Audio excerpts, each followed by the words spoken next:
All right, we're just going to go ahead and get started. So thank you everyone for coming. I am Richard Swart. Those of you that don't know me, I am the Vice President here at the Crowdfunding Professional Association. I'm one of the dinosaurs of the 5-year-old industry, meaning that I'm one of the several people along with Vince and Sarah and some others in the room today that have been slogging to try to help with capital formation and rationalization of these regulations, and also helping information get distributed for just over 5 years now. Was it April 12th, 2012, I believe?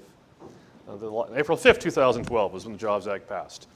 So I've been asking a couple of opening remarks. For those of you that don't know the Crowdfunding Professional Association that are new to us, we are a small not-for-profit trade association. It's essentially many of the industry leaders, several of the platforms.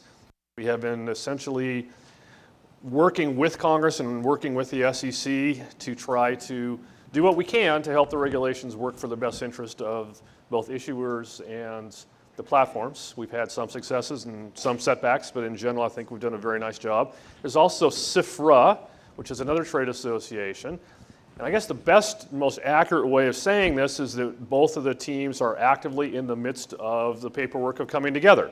So that's an announcement we're making today, is that the two trade associations are actively working on merging, which will be excellent. CFPA has done a phenomenal amount of work with the SEC and wrote, I'd say, the majority of the very well thought out comment letters. As you know, some comment letters are well reasoned and excellent, and some are people that just don't like something and aren't attorneys. So CFPA honestly has carried the torch, and some of the leadership of CFPA has probably done the most of anyone in the industry to inform the SEC about the actual impact of the proposed regulations and where things may move. So we're actually very excited to see the two groups come back together again. We are small. We are an organization that looks for industry leadership and your talent. So if you are passionate about helping educate minorities about crowdfunding, or helping reach out to local economic development boards, or seeing how crowdfunding can be used for veteran services, or whatever your particular interest area is, we invite you to let us know, and we would probably figure out ways of plugging you into some of the things that we're doing where you can help. So what I'm going to do is just have a few brief industry comments. Now, I'm a nerd, a geek, the sort of guy of the industry. For several years, I was at UC Berkeley running a research center where I actually studied crowdfunding. We had money from the Kauffman Foundation. I now work for NextGen Crowdfunding, which is sort of an effort by a team in Los Angeles to provide high-quality information about the industry. And we do events, and we do webinars, and we do boot camps. And we have a data dashboard, and we have a huge amount of data and resources. I freely admit our website needs some work. It's somewhat difficult to find, but if you are patient, you can find about 100 high-quality videos of most of the top experts in the industry have been interviewed somewhere on our website with information on what's going on. So what I'm going to do is provide sort of a quick update on the state of the industry as I see it. I'm speaking for myself. I'm not speaking for NextGen or anyone else. I have my own set of opinions and biases, and I'm going to freely share them. So first of all, this is a really big tent, and by that I mean crowdfunding as a set of tools, a set of mechanisms, a set of strategies is far larger than the discussions we're going to have today. Today is mostly going to be talking about Jobs Act, crowd investment, crowd investing through securities, but there's also a massive movement in using crowdfunding for healthcare. Crowdfunding by hospitals, crowdfunding by community not-for-profits, crowdfunding for economic development, crowdfunding for tuition, crowdfunding for regional rehabilitation of properties. So there's a whole discussion of crowdfunding for civic good. There's crowdfunding the local food movement, crowdfunding to help the pipeline of female founders get more access to capital, or specific training programs around that. There's a huge discussion, and part of what our association, I believe, needs to do is widen our tent and bring some of these discussions in. Later today, Amy Pearl will be here. She's running a community capital coalition, which is essentially BALI, for those of you that know, the Business Alliance for Living Local Economies, and other groups. If you will, the Buy Local movement and Shop Local movement is now trying to talk about how they can now do local capital formation using some of these regulations. So there's a lot of things happening that are not just DC discussion around what the SEC is going to do about revisions to the regulations. So I'd like to invite you to think very broadly. Now, to put some context around this, I have to have a slide on Trump. We have a unique opportunity, and I'm going to put it as objectively as I can. There is a strong pressure to dial back regulations, and the incoming commissioner and acting commissioner POR, who I actually spent 25 minutes chatting with, not realizing he was the acting commissioner of the SEC at a reception recently. Incredibly smart, incredibly helpful, incredibly positive towards crowdfunding. I was also at an event at the Hoover Institution recently, and Leader McCarthy had a 25-minute speech, and he spent 12 minutes of that addressing Jobs Act changes. So I was quite surprised to see the level of comment from House leadership in a very public forum about the need to make substantive changes to the Jobs Act to make it more effective and more rational, in my opinion. I think the regulations, most of us would probably agree, are somewhat excessive. So I've had many conversations with Commissioner POR and his counsel, Mark, and there is a strong intention to see what the commission can do unilaterally, meaning without waiting for Congress to act. What can they do to change some of their own rules and regulations that they impose that do not take congressional action? Of course, there's a bunch of bills floating around Congress that may, in fact, make more substantive changes. If anyone knows how the city is working today, please let me know. I can't predict anything under the current administration. I want to share this with you just to put this in context. I was at the Gates Foundation 2 days ago. I was on the airplane yesterday talking about crowdfunding and microfinance. If you lump crowdfunding as one of a series of quivers, of arrows in the quiver of alternative financial vehicles that can help promote economic growth, including small lending and small business loans, and you think of them being as platform-based models, this is, in the last year, money flowing in the developing world. India has 110 active crowdfunding platforms, by the way, largest in the world. Bhutan, huge country, Bhutan has 205 crowdfunding campaigns active today. In the last 30 days, $156 million has flown into developing economies through crowdfunding and crowdfinance. There are, depending on how you count it, 3,000-esque platforms operating in over 90 countries. So we are actually part of a much broader global movement, and the United States is frankly quite late to the game in a lot of ways. And a lot of other countries are focusing very much on economic development, economic impact, social impact, energy technologies, how to use crowdfunding for good.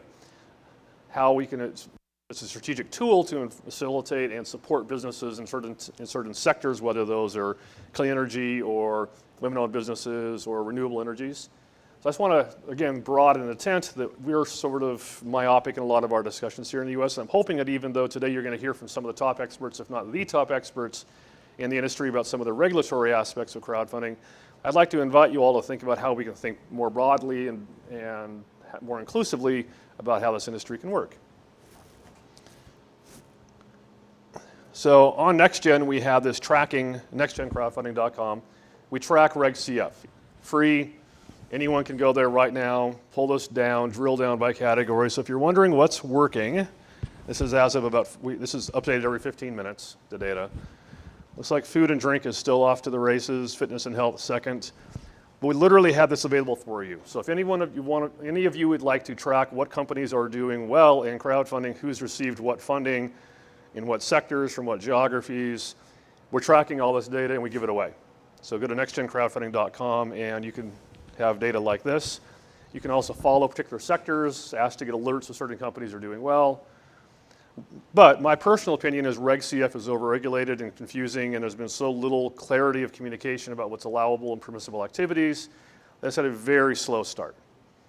If you would have asked us here in this room 5 years ago how many companies would be doing Reg CF almost a year in, I would have been guessing thousands of companies, not 250. Roughly 20 to 25 companies a week attempt to do Reg CF. The success rates are fairly low. Depending on how you measure it, 40%, some people say. That's like hitting minimum goals. If you think about it, what's a more realistic number to actually have impact, it's probably closer to 20%, which isn't bad if you compare that to the 150 pitches you have to make to get money from an angel investor. In the last quarter, the average crowdfunding campaign that met its minimum objectives under Reg CF raised $268,000, which is almost $10,000 higher than the average check written by an angel network in the Angel Capital Association. So crowdfunding is essentially as successful as a first angel round for the companies that succeed at it. So it is working, it's just working in a very slow, plodding way. Some companies are accelerating very quickly to the $1 million. What's interesting is some of the companies that are doing very well probably don't need to do crowdfunding, or they're doing hybrid or simultaneous campaigns.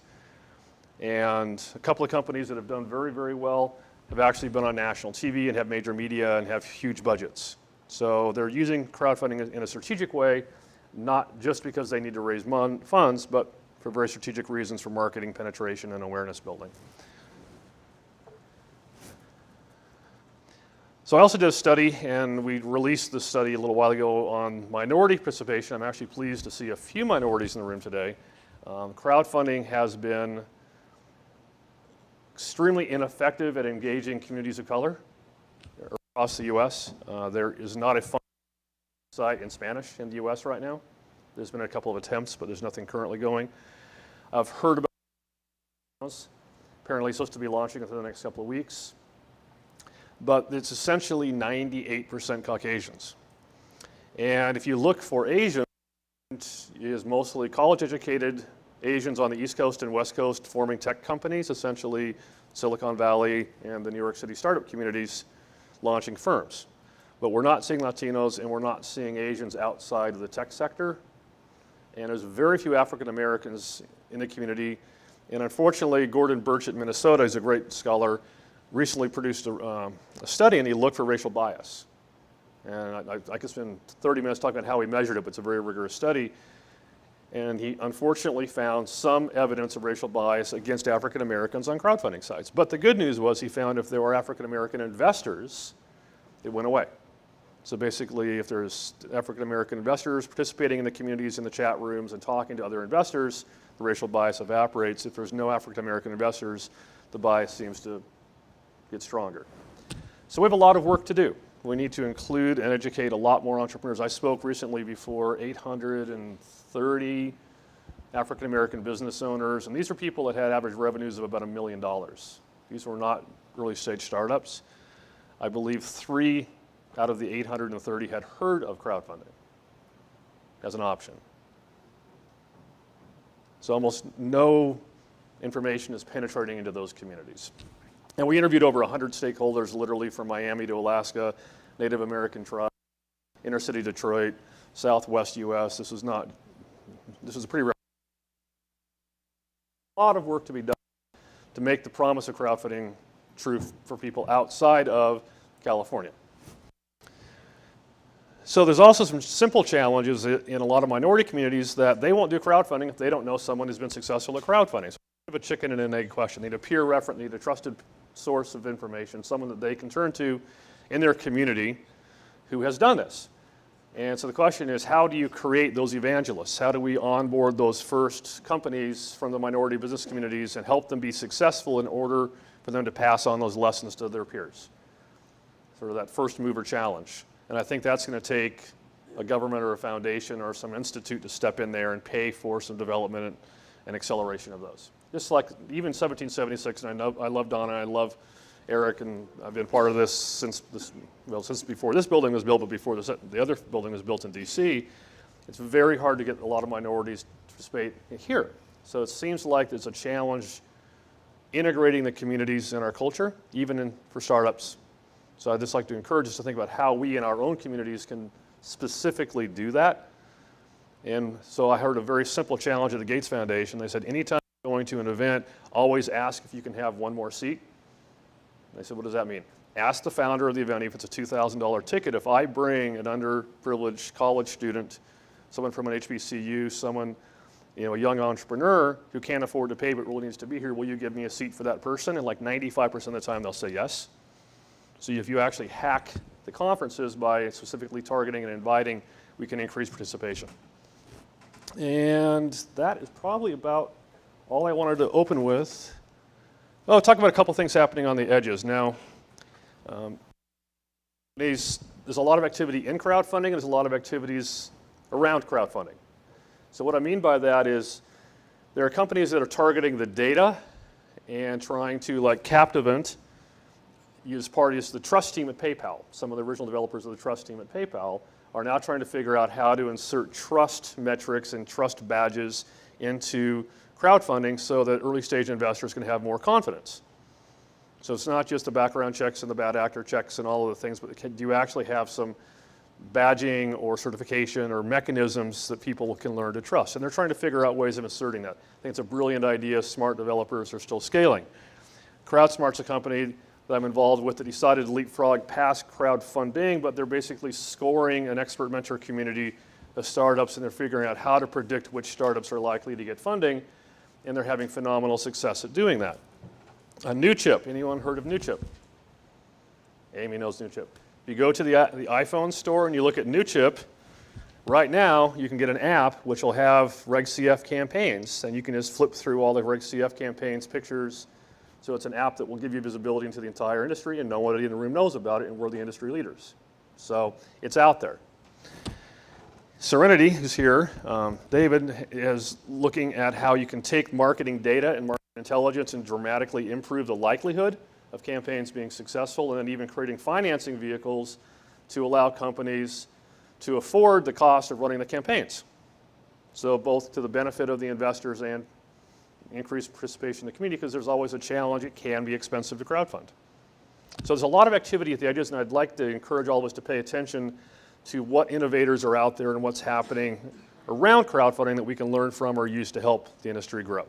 So with that, we have some phenomenal panels today talking about evolutions in the marketplace. 147A is changing. I think today is the day that the new laws go into effect. There's some changes on intrastate happening. There's recent changes in Reg CF and limits. There will be a lot of discussion about what may come down through Congress and what some of the proposed legislation looks like. So with that, I'm going to turn it over to our Scott McIntyre. Yes, you got to say hi. You're the president. It's required.